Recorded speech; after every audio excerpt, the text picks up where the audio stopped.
How to pledge shares and avail margin for your next trade? Are you resourceful? मैं तो हूँ।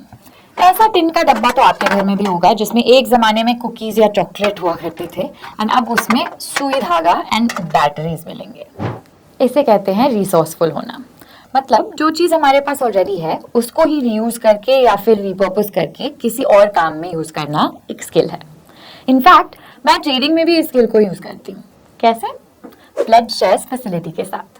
Pledge shares on M stock एक ऐसी facility है जिससे आप बड़े ट्रेड्स के लिए अपने पोर्टफोलियो के शेयर्स को प्लेज करके उनके अगेंस्ट एक्स्ट्रा मार्जिन ले सकते हैं। आपको इससे ट्रेडिंग में फ्लेक्सिबिलिटी मिलेगी, है ना, एकदम resourceful. In short, with pledge shares आपका पोर्टफोलियो दो तरीके से आपके लिए अपॉर्चुनिटीज क्रिएट करेगा। फर्स्टली, मार्केट मूवमेंट से अगर शेयर वैल्यू बढ़ता है उससे। सेकेंडली, कोलैटरल बन के आपको एक और नए ट्रेड के लिए मार्जिन दिलवा के। पर इनके अलावा एक और बेनिफिट भी है। आपके प्लेज किए हुए स्टॉक्स पर अगर कोई बोनस, स्प्लिट या डिविडेंड आता है तो वो बेनिफिट्स भी आपको ही मिलेंगे, even though you pledge them. और तो और एम स्टॉक पर प्लेज क्रिएशन चार्जेस नहीं लगते, यानी मुफ्त मुफ्त मुफ्त। चलिए एक एग्जांपल के साथ समझते हैं। मान लीजिए आपके पोर्टफोलियो में एबीसी कंपनी के शेयर्स हैं। जैसे कि यहाँ मेरे पास रिलायंस के 130 शेयर्स हैं जिसका LTP 3077 रुपीज दिख रहा है। तो मेरा होल्डिंग वैल्यू बन जाता है 4 लाख का।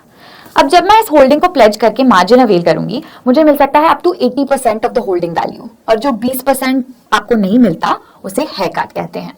यहाँ आप देख सकते हैं कि एम स्टॉक पर किन स्टॉक्स के अगेंस्ट कितनी मार्जिन मिलती है। प्लेज शेयर्स फैसिलिटी अवेल करके जो मार्जिन आपको मिलती है उसे आप option selling, futures buying and selling and intraday trades place करने के लिए इस्तेमाल कर सकते हैं।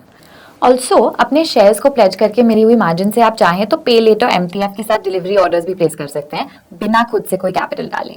है ना कमाल की बात। अब जल्दी से प्लेज शेयर्स से जुड़े इंटरेस्ट रेट्स के बारे में भी बात कर लें। प्लेज शेयर्स से अवेल की हुई मार्जिन को इंट्राडे ट्रेड्स के लिए यूज करने पर आपको 0 इंटरेस्ट भरना पड़ेगा, और FNO ट्रेड्स पे भी मार्जिन शॉर्टफॉल ना होने पे इंटरेस्ट 0 ही होगा। अगर आपका मार्जिन शॉर्टफॉल होता है सिर्फ तब आपको 0.027% पर डे का इंटरेस्ट लगे। जैसे कि मान लेते हैं आपके किसी ऑप्शन ट्रेड में 1 लाख का आपका मार्जिन शॉर्टफॉल हुआ, इस केस में आपको 27 रुपीज पर डे का इंटरेस्ट लगेगा। है ना एकदम बढ़िया फैसिलिटी। चलो अब ये भी देख लेते हैं कि इसे कैसे अवेल कर सकते हैं। एम स्टॉक ऐप पे जाएं, फिर मेन्यू सेक्शन से प्रोडक्ट्स पे क्लिक करें। यहाँ आपको प्लेज शेयर्स टैब पर क्लिक करना है। अब आपको ये पेज दिखेगा जहाँ आप चाहें तो प्लेज शेयर्स के बारे में और डिटेल्स पढ़ सकते हैं। इसके बाद प्लेज नाउ पे क्लिक करें। अगले पेज पर आप total margin and holding details देख सकते हैं। अपने मनचाहे होल्डिंग्स को सिलेक्ट करके प्लेज क्वांटिटी यहाँ एंटर करें। मैं यहाँ 2 होल्डिंग्स प्लेज कर रही हूँ। आप जितनी चाहे उतनी होल्डिंग्स प्लेज कर सकते हैं, up to 99 holdings at a time.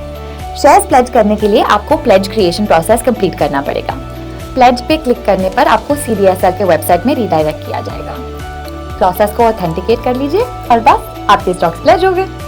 ध्यान दें कि DDPI एक्टिवेट करने पर ही आप प्लेज शेयर्स फैसिलिटी को अवेल कर सकते हैं। आप अपने प्लेज शेयर्स की डिटेल्स रिपोर्ट्स में जाके ट्रैक कर सकते हैं। आफ्टर द ट्रेड अगर आपको किसी भी समय अपने होल्डिंग्स अनप्लेज करने हो तो आप सेम स्टेप्स को फॉलो करके इस अनप्लेज पेज पर पहुंच सकते हैं। तो इंतजार किस बात का? Grab this extra financial power by using M stock pledge shares facility, जिससे आप अपने ट्रेडिंग डिसीजंस को और फ्लेक्सिबली और कन्वीनियंटली ले पाएंगे। अगर आपको ये वीडियो अच्छी लगी तो लाइक और सब्सक्राइब जरूर कीजिए। रेगुलर अपडेट्स पाने के लिए क्लिक कीजिए बेल आइकन पर। Investments in securities markets are subject to market risks. Read all the related documents carefully before investing.